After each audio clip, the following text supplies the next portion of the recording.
Hello friends, आपका स्वागत है मेरे चैनल पे। तो आज मैं आपके साथ डिस्कस करने आया हूँ सीएसआर नेट की लास्ट मंथ की स्ट्रेटेजी। तो जैसे कि आप सभी लोगों को आइडिया है कि आपके सीएसआर नेट का एग्ज़ाम 5 से 8 जून के बीच में होगा। बाकी किस सब्जेक्ट का किस दिन एग्ज़ाम होगा उसके लिए एक सेपरेट नोटिफिकेशन आ जाएगा सीएसआर की तरफ से, तब आपको आइडिया हो जाएगा। पर फिलहाल हम ये कह सकते हैं कि आपका एग्ज़ाम आने वाला है और 1 मंथ ही है आपके एग्ज़ाम को शुरू होने के लिए।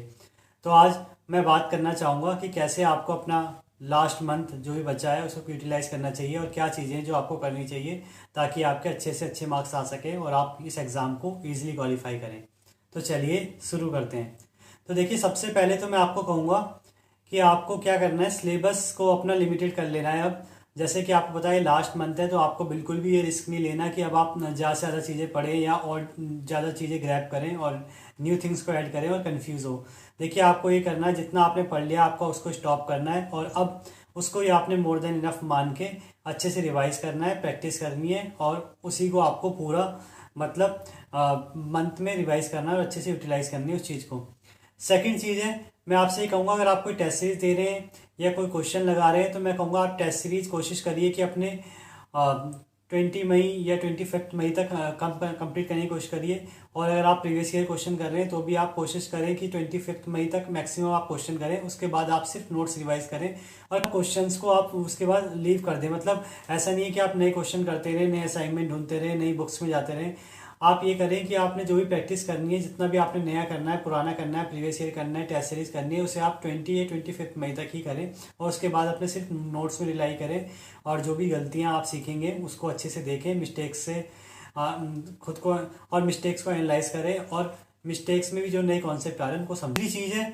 देखिए, आप पूछते हैं कि रिवाइज कैसे करें, तो मैं कहूँगा देखिए, रिवाइज अभी आप फुल नोट्स ही करें और लास्ट मई तक तो आपको फुल नोट्स ही रिवाइज करने हैं। उसके बाद आप जब आपका जून के 3-4 दिन या 5 दिन बचे होंगे उसमें आप सिर्फ इंपॉर्टेंट चीज़ रिवाइज करें। और उसके लिए ये कैसे होगा, अभी आप जब फुल रिवाइज करेंगे तो आपको जो इंपॉर्टेंट चीज़ लग रही है या जो कठिन लग रही है उसमें आप स्टार मार्क कर लें या कुछ इंपॉर्टेंट बना लें अपने हिसाब से, ताकि आप जब जून में पढ़े तो सिर्फ उन्हीं चीज़ों को पढ़ो, आपके लिए वो चीज़ें स्ट्रांग हो जाए। फोर्थ पॉइंट है रिवीजन का। हर बार का मैं सबसे बड़ा फंडा बताता हूँ आपको। रिवीजन ऐसे करना है कि आपको हार्ड चैप्टर पहले करने, फिर मीडियम एंड देन आपको इजी चैप्टर करने हैं। यानी आपको जो हार्ड लग रहा है उसे आप पहले रिवाइज करें और फिर मीडियम फिर इजी। और ये इसलिए मैं बोलता हूँ बार बार क्योंकि होता क्या है, मानो लास्ट टाइम आप थोड़ा घबरा जाएं या आपको कम टाइम मिले तो कम से कम ये होगा जो आपको ऑलरेडी आता है, यानी जो ईजी है उसमें अगर आप रिवाइज नहीं भी करके जाएंगे या कम करके जाएंगे तो आप कर लेंगे। पर जो हार्ड या मीडियम जो आपने छोड़ रखा है ऑलरेडी, उससे अगर आप रिवाइज नहीं करेंगे तो आपको मुश्किल हो जाएगा एग्जाम में और अच्छे मार्क्स। आप पूछते हैं कितने घंटे पढ़ना चाहिए और अगर आपको प्रैक्टिस करनी है तो कैसे प्रैक्टिस करनी चाहिए।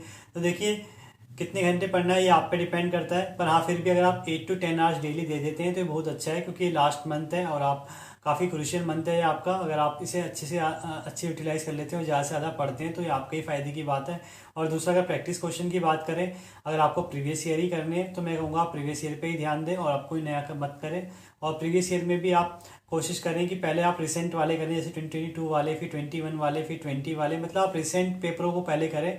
और रिसेंट के अगर आप 5 भी 2-3 बार कर लेते हैं तो मुझे लगता है ये मोर देन इनफ है, क्योंकि 17-18 के बाद एग्ज़ाम काफ़ी बदला है तो उनके पुराने पेपर करने का ज़्यादा फायदा मुझे लगता नहीं। और इनफैक्ट अगर आप अभी के कर लेते हैं तो पुराने वाले आप इजीली कर लेंगे, इसकी मैं गारंटी लेता हूँ। नेक्स्ट, अब मैं ये कहना चाहूँगा, नेट का पेपर में जैसे कि मैं हर बार आपको बोलता हूँ कि आप देखते भी होंगे कि ऑर्गेनिक काफ़ी टिपिकल आती है, तो उसी हिसाब से आपको रिवीजन की भी स्ट्रैटेजी बनानी है कि आपको फिजिकल अच्छे से कर लेनी है और फिर इनऑर्गेनिक एंड देन ऑर्गेनिक। या आप कह सकते हैं फिजिकल आप अच्छे से पढ़ लें, फिर ऑर्गेनिक एंड इनऑर्गेनिक, ताकि अगर आप मानिए लास्ट में ऑर्गेनिक मिस भी कर देते हैं या ऑर्गेनिक मतलब आपके टिपिकल भी आते हैं तो भी आपकी फिजिकल इनऑर्गेनिक अच्छे से तैयार होगी और आप अच्छे से अच्छे मार्क्स ला पाएंगे। नेक्स्ट पॉइंट है सबसे इंपॉर्टेंट, जो मैं आपको हर बार बोलता हूँ कि आपको एप्टीट्यूड भी जरूर करना है। एप्टीट्यूड बिल्कुल नहीं छोड़ना। अगर आपने अभी भी एप्टीट्यूड नहीं किया तो प्लीज़ आप 2 आवर्स डेली दें। अगर आप 10+ मार्क्स एप्टीट्यूड में ले आते हैं तो देखिए आपको एक बहुत ज़्यादा हेल्प करेगा और यही फ़र्क ला देता है कभी कभी जीआरएफ और नेट के बीच में। तो इसीलिए अगर आपको नेट से जीआरएफ के लिए कूदना है या जीआरएफ क्वालिफाई करना है तो कोशिश करें कि आपको भी आना चाहिए और उसकी प्रैक्टिस आप करें। डेली 2 आवर्स देखें वीडियो कहीं से या फॉर्मूले लर्न करने कम से कम, और 10+ मार्क्स तो आप कम से कम लाएं। एंड नेक्स्ट पॉइंट है, कुछ बच्चे टेस्ट सीरीज दे रहे हैं या कुछ बच्चे टेस्ट सीरीज देंगे और उन्हें लग रहा है कि बहुत सारे टेस्ट हैं आप और उनको क्या करना चाहिए। तो देखिए, मैं कहूँगा अगर आपने टेस्ट सीरीज ऑलरेडी ले ली है या अभी आप टेस्ट सीरीज दे रहे हैं और आप काफ़ी पीछे हैं तो अब क्या आप करें, आप इन कम टाइम में बस आप फुल लेंथ टेस्ट दें और फुल लेंथ टेस्ट की प्रैक्टिस करें ताकि आपका एक तो ओवरऑल आपको पता लग जाएगा और एक ओवरऑल आपको आइडिया भी हो जाएगा कि 3 घंटे में आप कौन से पेपर को यानी कौन से पोर्शन को अच्छा कर पा रहे हैं, कौन से को नहीं कर पा रहे, और या ओवरऑल मार्क्स आपके कितने बनते हैं जब आपने पढ़ा है। तो मैं यही कहूँगा, अगर आप टेस्ट सीरीज में काफ़ी पीछे हैं तो आप सिर्फ फुल लेंथ टेस्ट दें और उनसे जो भी गलतियाँ आप करते हैं एनालाइज करें, और ये भी देखें कि अगर आप नेगेटिव मार्किंग कर रहे हैं तो उसको नेक्स्ट टेस्ट में सुधारने की कोशिश करें। तो देखिए, मतलब आप फुल लेंथ पे ज़्यादा फोकस करें और फुल लेंथ टेस्ट से ही आगे की स्ट्रेटेजी बनाई कैसे आपको एग्जाम पैटर्न, कैसे आपको एग्जाम देना है। बाकी इसके रिगार्डिंग मैं एक सेपरेट वीडियो लाऊंगा कैसे आपको एग्जाम अटेम्प्ट करना है, पर फिर भी अगर आपके पास आपका प्लान होगा तो ज़्यादा बेटर होगा।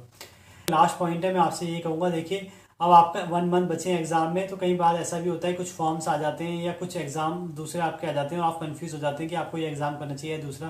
तो मैं कहूँगा, देखिए अगर आपने शुरू से यही पढ़ा है तो आप इसी एग्जाम पे फोकस रखें और सिंगल माइंडेड होकर इस एग्जाम की प्रिपरेशन करें। और आपने जब इतना टाइम दिया है तो 1 मंथ और देखें, इसमें अपनी पूरी ताकत को झोंक दें और आपका जो रिजल्ट है बहुत अच्छा है।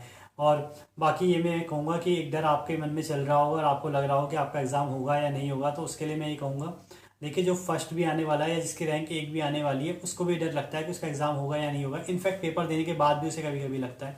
तो मैं इसीलिए कहूँगा कि ये डर सबके बीच में है। पर हाँ, ये है, जीतेगा इसमें वही जो इस डर से जीत के या रोज़ इस डर को भुला के एग्ज़ाम की प्रैक्टिस करता रहेगा और लास्ट मोमेंट तक लड़ेगा।